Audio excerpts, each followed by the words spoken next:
Assalamualaikum warahmatullahi wabarakatuh. Halo guys, balik lagi ke channel kita belajar bareng yuk. Eh, kita bakal ngelanjutin tentang peraturan pemerintah nomor 34 tahun 2006 tentang jalan ini di part 2. Kemarin sudah kita bahas dari pasal 1 sampai pasal 25. Kemudian pada part ini kita akan ngebahas tentang pasal 26 hingga pasal 50. Oke, jalan nasional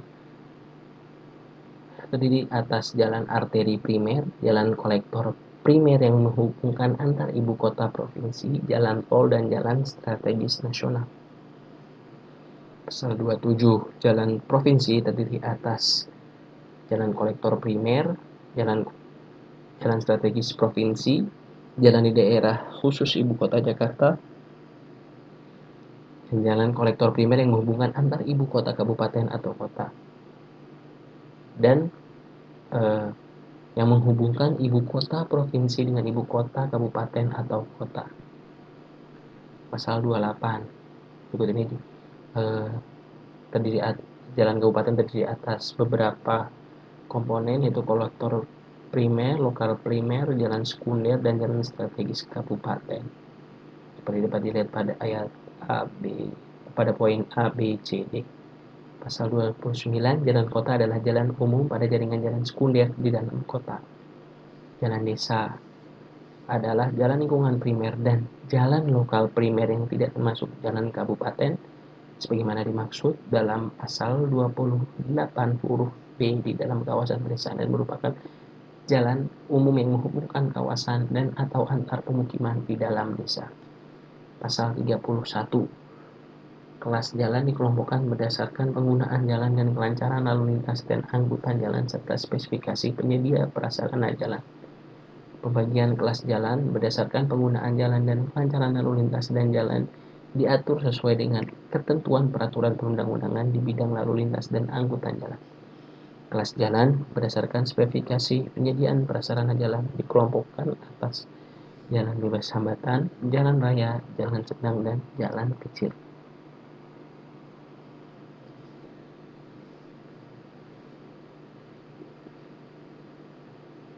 Berikut ini pasal 32 membahas tentang spesifikasi penyedia prasarana jalan.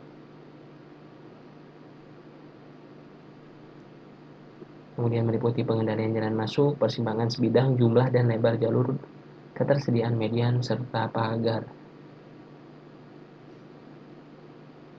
Dapat dilihat bahwa spesifikasi jalan bebas hambatan meliputi pengendalian jalan masuk secara penuh, tidak ada persimpangan sebidang, dilengkapi pagar ruang milik jalan dilengkapi dengan median paling sedikit mempunyai 2 lajur setiap arah dan lebar lajur paling sedikit 3,5 meter.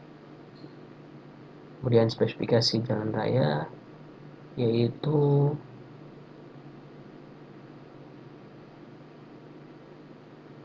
jalan umum untuk lalu lintas secara manus dengan pengendalian jalan masuk secara terbatas dan dilengkapi dengan median paling sedikit 2 lajur setiap arah, lebar lajur paling sedikit 3,5 meter. Spesifikasi jalan sedang, jalan umum dengan lalu lintas jarak sedang dengan pengendalian jalan masuk tidak dibatasi, paling sedikit 2 lajur untuk 2 arah dengan lebar jalur paling sedikit 7 meter. Spesifikasi jalan kecil, melayani lalu lintas setempat, paling sedikit 2 lajur untuk 2 arah dengan lebar jalur paling sedikit 5,5 meter, 5 meter.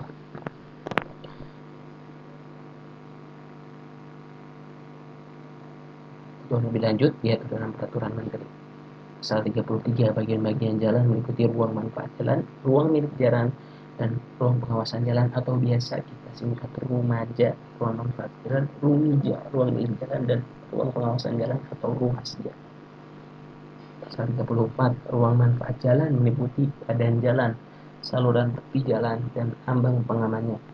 Ruang manfaat jalan merupakan ruang sepanjang jalan yang dibatasi oleh lebar tinggi dan kedalaman tertentu yang ditetapkan oleh penyelenggara jalan yang bersangkutan berdasarkan pedoman yang ditetapkan oleh menteri. Ruang manfaat jalan sebagaimana pada ayat 1 hanya diperuntukkan bagi median, perkerasan jalan, jalur pemisah, bahu jalan, saluran tepi jalan, trotoar, lereng, ambang pengaman, timbunan dan galian, gorong-gorong, perlengkapan jalan, dan bangunan pelengkapannya. trotoar diperuntukkan bagi lalu lintas pejalan kaki. Pasal 35, badan jalan diperuntukkan bagi pelayanan lalu lintas dan angkutan jalan.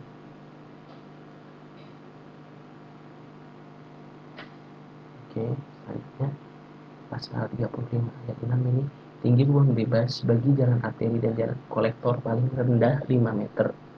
Kemudian kedalaman ruang bebas jalan arteri dan jalan kolektor paling rendah 1,5 meter dari permukaan jalan. Ini salah satu poin teknis yang perlu kita ketahui ya, kita pahami gitu, dan kita hafalkan bahwa tinggi ruang bebas itu minimalnya 5 meter. Kemudian kedalaman ruang bebas jalan arteri dan kolektor paling rendahnya 1,5 meter dari permukaan jalan. Pasal 36 tentang saluran tepi jalan, kemudian dimensi dan ketentuan teknis saluran tepi jalan berdasarkan pedoman yang ditetapkan dalam peraturan menteri. Kemudian pasal 37, ambang pengaman jalan berupa bidang tanah atau konstruksi bangunan pengaman yang berada di antara tepi badan jalan dan batas ruang manfaat jalan yang hanya diperuntukkan bagi pengamanan konstruksi jalan.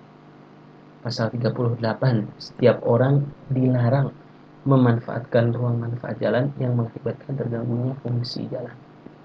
Pasal 39, ruang milik jalan, terdiri dari ruang manfaat jalan dan sejalur tanah tertentu di luar ruang manfaat jalan. Pada ayat 2-nya, rumija merupakan ruang sepanjang jalan yang dibatasi oleh lebar, kedalaman, dan tinggi tertentu dan diperuntukkan bagi ruang manfaat jalan, pelebaran jalan, dan penambahan jalur lalu lintas di masa akan datang serta kebutuhan ruangan untuk pengamanan jalan. Jalur tanah tertentu dapat dimanfaatkan sebagai ruang terbuka hijau yang berfungsi sebagai landscape jalan. Pasal 40, berikut ini ruang milik jalan paling sedikit memiliki lebar seperti berikut: jalan bebas hambatan 30 meter, jalan raya 25 meter, jalan sedang 15 meter, dan jalan kecil 11 meter. Ruang milik jalan diberi tanda batas ruang milik jalan yang ditetapkan oleh penyelenggara jalan. Pasal 41, apabila terjadi gangguan dan hambatan terhadap fungsi ruang milik jalan, penyelenggara jalan wajib segera mengambil tindakan untuk melindungi pengguna jalan. Pasal 42, bidang tanah ruang milik jalan dikuasai oleh penyelenggara jalan dengan suatu hak tertentu sesuai dengan peraturan perundang-undangan. Pasal 43, setiap orang dilarang menggunakan dan memanfaatkan ruang milik jalan yang mengakibatkan terganggunya fungsi jalan. Pasal 44, ruang pengawasan jalan atau ruasja adalah ruang tertentu di luar ruang milik jalan yang penggunaannya ada di bawah pengawasan penyelenggara jalan. Ruasja diperuntukkan bagi pandangan bebas pengemudi dan pengamanan konstruksi jalan serta pengamanan fungsi jalan. Ruasja merupakan ruang sepanjang jalan di luar ruang milik jalan yang dibatasi oleh lebar dan tinggi tertentu. Berikut ini adalah lebar ruasja, ketentuannya ya, dari ayat 4 pada poin A hingga I. Kemudian pasal 45, setiap orang dilarang menggunakan ruasja yang mengakibatkan terganggunya fungsi jalan. Ketentuan ayat 1 pada pasal ini tidak berlaku bagi jalan khusus.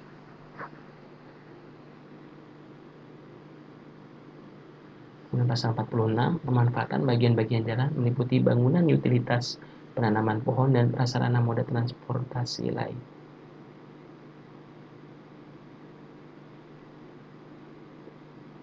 Pasal 47, pada tempat tertentu di ruang manfaat jalan dan ruang milik jalan dapat dimanfaatkan untuk penempatan bangunan utilitas. Kemudian ayat 2-nya, bangunan utilitas pada jaringan jalan di dalam kota dapat ditempatkan di dalam ruang manfaat jalan dengan ketentuan pada poin A dan B. Bangunan utilitas pada jaringan jalan di luar kota dapat ditempatkan di dalam ruang milik jalan pada sisi terluar. Jarak tertentu ditentukan oleh penyelenggara jalan yang bersangkutan berdasarkan ketentuan yang ditetapkan oleh menteri.